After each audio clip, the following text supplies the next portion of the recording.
Bismillahirrahmanirrahim. Elhamdülillah. Vessalatu vesselamu ala Resulillah. Amma ba'du. Esselamu aleykum ve rahmetullahi ve barakatuh. Meyrimdүү жана ырайымдуу Аллах табарака ва таалага чексиз макталуу болсун. Пайгамбарыбыз саллаллаху алейхи ва салламга салам салаваттар болсун. Бардыгыбызга ушул берекелүү күндү насип кылган Аллах таалага шүгүрлөрдү айталы. Аллах тааланын динин, исламды, шариатты үйрөнөм деп ысыктын күнүндө убактыңыздарды бөлүп ушул жерге сабак угам деп келген болсоңуздар, Аллах табарака ва таала ар бириңиздердин ниетиңиздерге жаша эселеген соопторду берсин. Sözümdü başlardan burada, savağımdı başlardan burada, o şergesinde olğan abaatqa barınızlardan gönlünüzleri vurup, Allah tabaraka ve taala tarafından şunday bir sınoo gelip, suğu kaptap, elimiz, yerimiz bir kan jutup turgan mezgili, biz tündük düştükte bölünbeyüz. Biz bardığız Kırgızstanbız. Eğer de kimnin jürögünde түштүктүктөргө şunday abat kelip atıptır, zinanın sebebinен şunday bolğan üçün, buzulganlık üçün degen jürögünde bir jaman niyet ola turgan bolsa, imanın жаңылап алсын. Себеби Аллах табарaka ва таала бардык мусулмандар бир туган деген. Bir musulmanга bir кыйынчылык келе турган болсо, бардык мусулмандар ага кайгы чегип, дуа кылышы керек болот. Пайгамбарыбыз саллаллаху алейхи ва саллам bir musulman bir deneye okşoş dedi. Anın bir jeri orsa, anın bütünдөй denesi oruydu dedi. O şergesinde şunday apat bolup, jamgır jağıp, sel bolup, keyir adamlar kaza oldu. Allah tabaraka ve taala ошол kaza olgan insandardı şehitlerden katarında tiriltken bolsun. Jaş kızlar, jaş balдар var eken. Allah tabaraka ve taala keyde özünün pendelerin şunday bir apatları menen sınap durat. Al bir gana zina sebebinен, je bir uruluk sebebinен, je bir janagınday banklardan alıp atkan kreditin sebebinен emes. Allah tabaraka ve taala eskertiş üçün de şunday bir sınavlardı berişi mümkün. Biz Allah taala tarafından bizge hiç kanday bir habar gelbegenden keyin uşul bolup atkan kırsık muna uşul sebepten bolup atat dep basa belgilep aytkanыбыз туура эмес болот. Allah tabaraka ve taala alardın kaygıların жеңил kılgan bolsun. Allah taala şu ötkөндөрдү öz rahmatına algan bolsun. Barınızlar Fatiha okup inşallah ötkөндөрдүн ruhuna dua kılıp koyuңuzlar. Bismillah.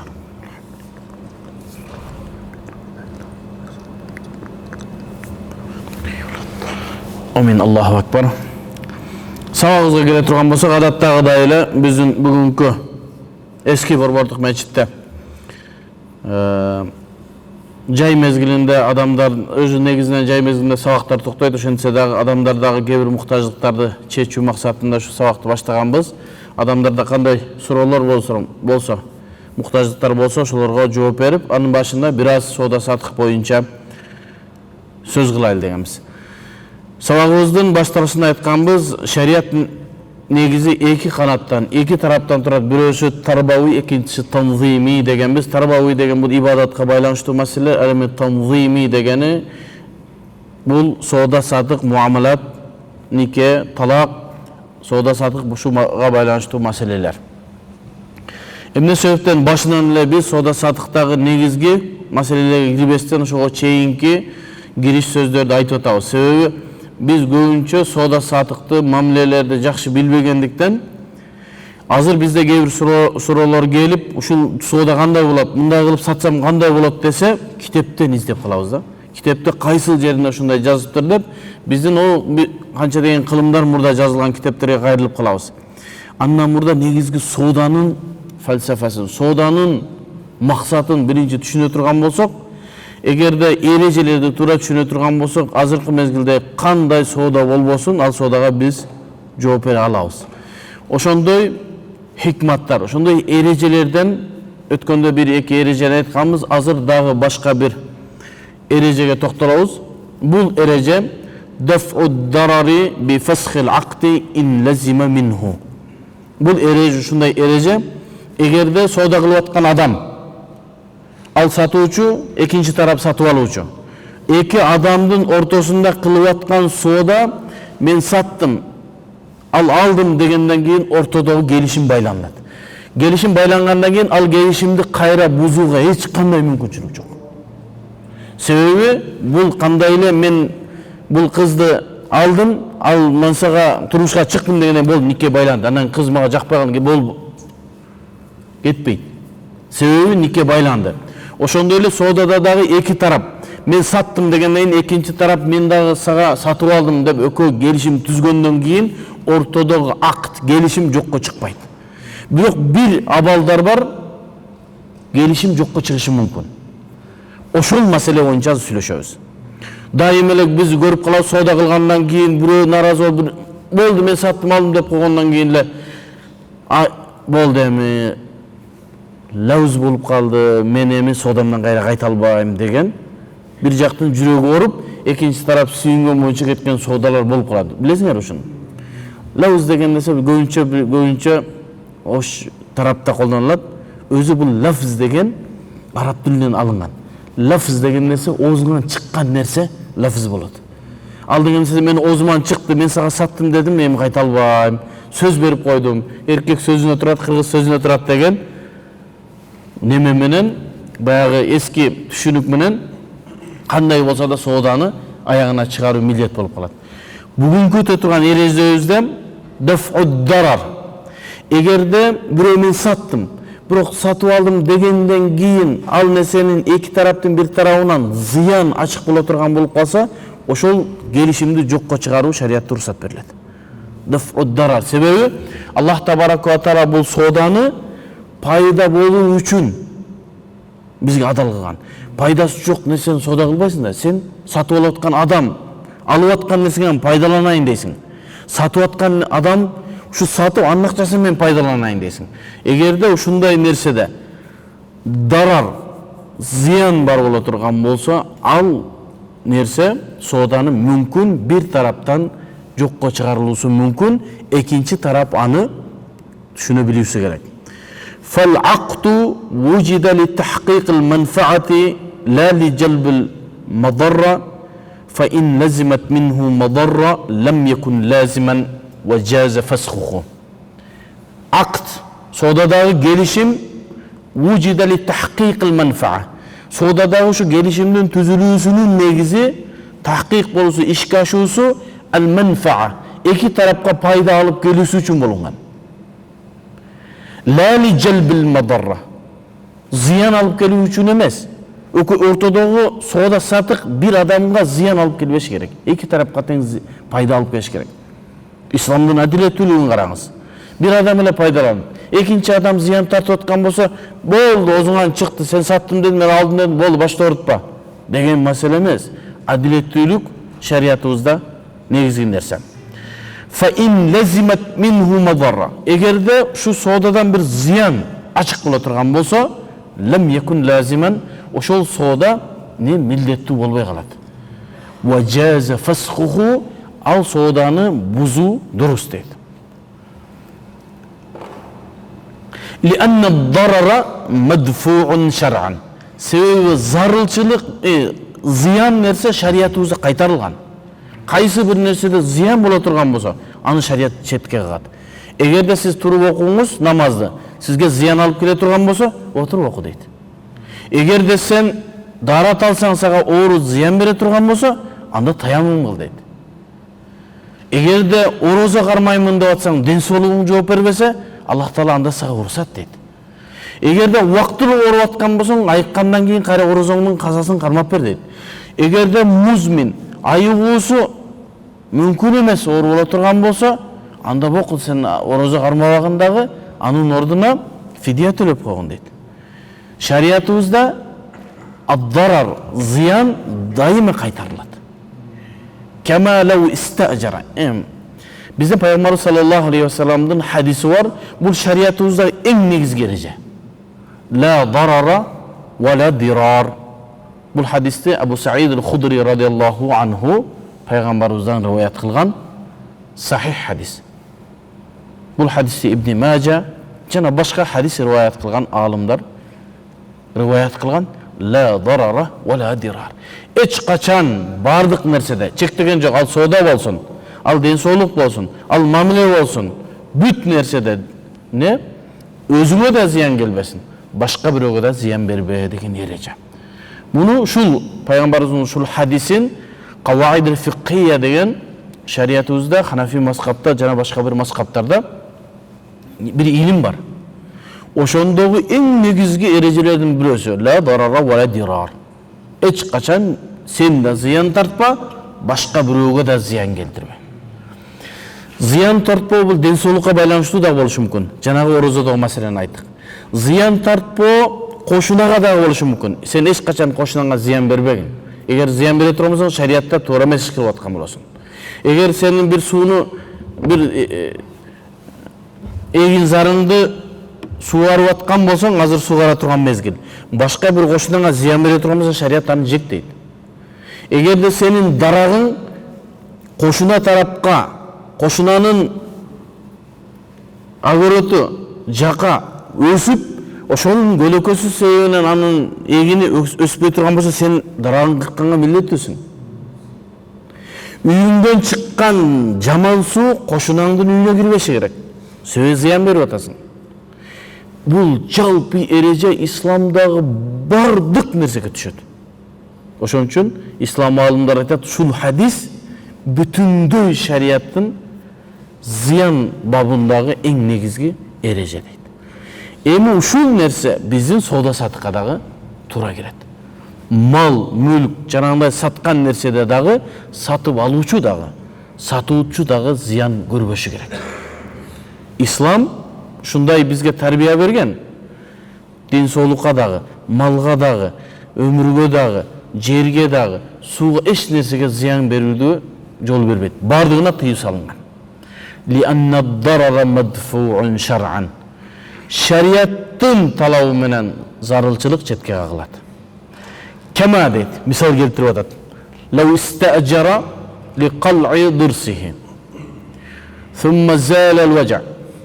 فإنه يتعذر المضي في العقد إلا بضرر فلا يلزم هذا الضرر. Егер дейт, бир адам дейт, бир тиш доктурга, стоматологго договор түзүптүр. Менин тишимди алып бересиң, мен сага мынча акча төлөйм деп. Ал макул дептир, мен убактымды бөлдүм дептир. Себеби билесиңер, стоматологдордун убакыт менен барасың. Жөн эле барып тишин көргөсөң карабайт.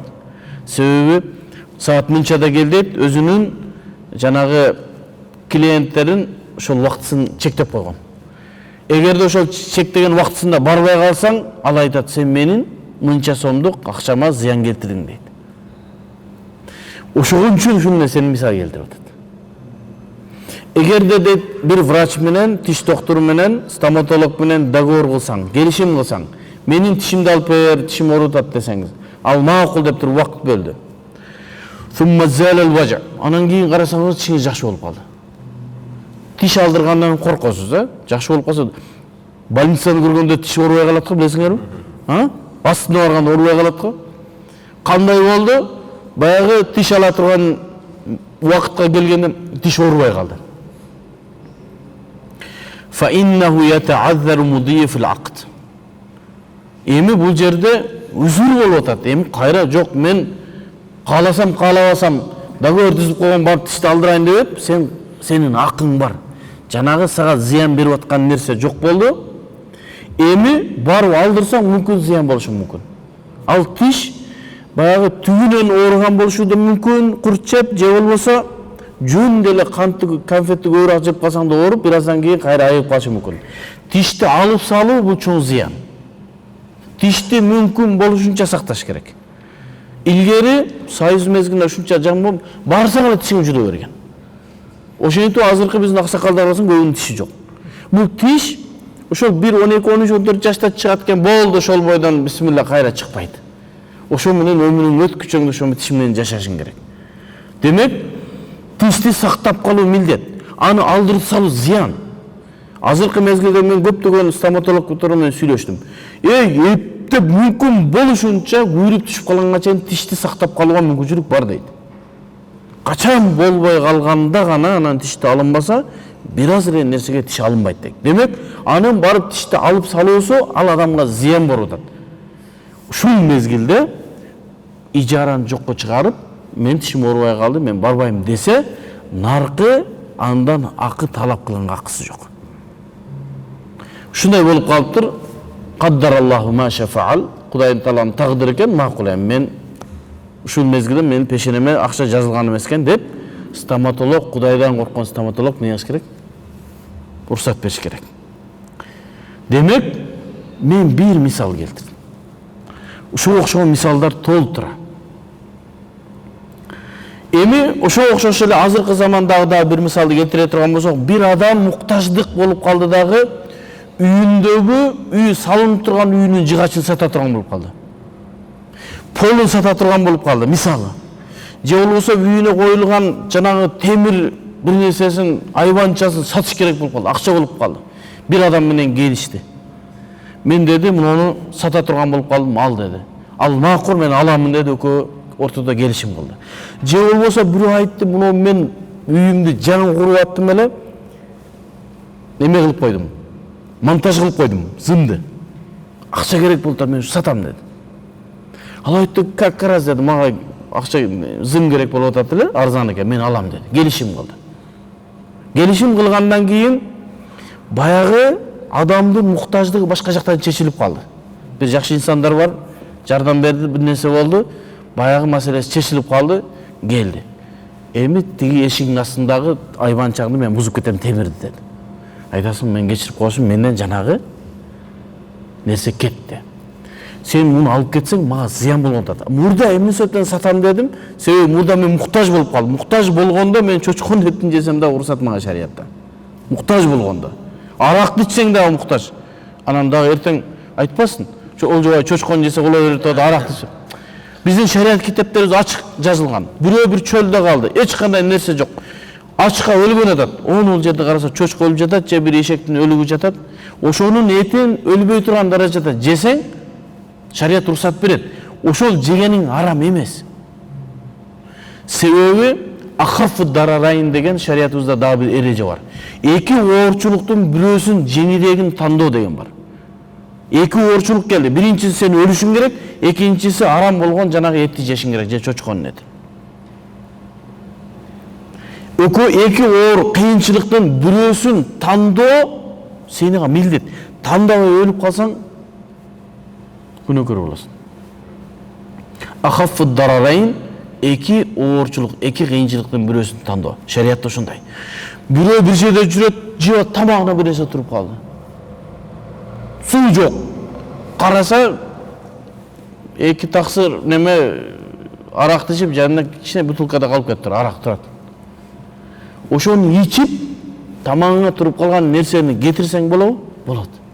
Ичкен нерсең арамбы? Ушул мезгилде арам эмес. Шарият уруксат берилген абалда арам эмес. Себеби бизде мисалы үчүн денебизден кан чыгат, нажасат. Ооруп аткан болсоңуз, кан чыгып атса дагы намаз окусак дурус болуп атпайбы? Демек ошонун ушул жерде зыяндуулугу жок. Сен Рамазан күнү тамак жешиң арам болот. Бирок оору себептен орозо кармабай ошол тамакты жеген болсоң, жеп аткан тамагың арам эмес. Сага ушул мезгилде уруксат болду.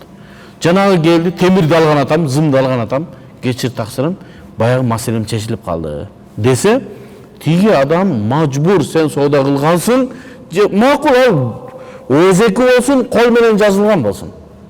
Азыр нотариус менен бир нерсе кыла калып тургандан кийин мына деп сотко бериши мүмкүн да. Эгер шариаттын көз карашы менен карайм десеңиз, наркы инсаптуу адам макул. Сага зыян берип аткан болсо мунун ала турган нерсем. Анда ортодогу келишимди биз жокко чыгара алабыз дейт. Шарият ушундай бир эрежени койгон. Ошого бүгүнкү биринчи эрежебиз, эгер соодада эки адамдын бирөөсүнө келишимден кийин зыяндуулук ачык боло турган болсо, мына ошол сооданы жокко чыгарсак дагы бир тараптан же эки тараптан шарият уруксат берет. Дагы бир мисал келтирели дагы, кийин суроо жоопко өтөлү. Машинеңизди базарга сатканы бардыңыз, жаңы машина. Карасаңыз астан чыгып эле бирөө машина канча? $5000. Болду, $5000 экен, ал саттым. Сатып аткандан кийин бирөө кабар берди, bunday машиналар азыр ичинде 10-15 миңден сатылып атат. Кайра айнаган акыңыз бар. Себеби сиз зыян тартып атасыз. Егер ал алдап алганда сиз ичкери апырып жакшы сатмаксыз. Кээ бир адамдарда бир түшүнүк эмес болуп атат да, болду, сен саттың, мен алдым дедим, болду. Ал биздин шариятыбыздын түшүнүктөрүнөн эмес. Эгер эки тараптын бирөөсү зыян тартуучу ошол соодадан ачык боло турган болсо, анда бир тараптан аны жокко чыгаруу мүмкүн. Себеби эч ким зыян тарткан жок. Бирөө сатам алам деди, тиги акчасын берип анын акчасын жеп ийген жок. Демек, сооданы дагы жокко чыгарса болот. Wa sallallahu ta'ala khayri khalqi Muhammad wa ala alihi wa ashabihi ajma'in. Allah Ta'ala razı olsun. Эгерде суроолор боло турган болсо, суроолорго жооп берели. Bismillahirrahmanirrahim. Инвестиция берем деген адамды таап жаткан акчаны адал эмес экени билсең, ал акчаны инвестицияга берсе, иштетсең, мага адал эле болобу. Негизинен суроону кайра окуп коеюн. Бир адам инвестиция кылган атат экен. Ошол инвестиция деген нерсе мындай каржылоо дейли, кыргызча айтайлы. Эгер бир ишке бирөө каржылоо кылган аткан болсо, сен бир бизнес баштаган атасың,